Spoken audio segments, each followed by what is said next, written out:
આ ફતેહગંજ મેઇન રોડનો વિસ્તાર છે અને 1 મહિનાથી ચેમ્બરો ભરાઈ ગઈ છે અને પાણી રોડ પર નીકળે છે.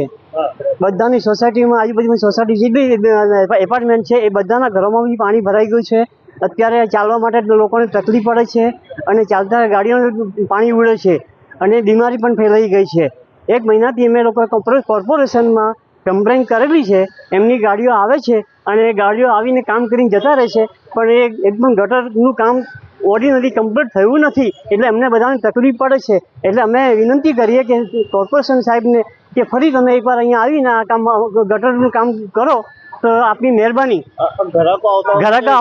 ગ્રાહકો નથી આવતા, ગાડી જતી રહેશે, ગ્રાહકો ઉભા નથી રહેતા. હા, ગટરનું પાણી વાસ મારે છે એટલે જતા રહે. ગ્રાહકીમાં નુકસાન 2 મહિના દિવાળી તકલીફ છે સાહેબ, હાલત ખરાબ છે. હા, ગાડીઓ આવે છે, નિરાકરણ કઈ નહીં, ખાલી પંપ મારીને કઈ જતા રહે છે. મને લાગે બસ, હા, પ્રેશર કરીને જતા રહે છે.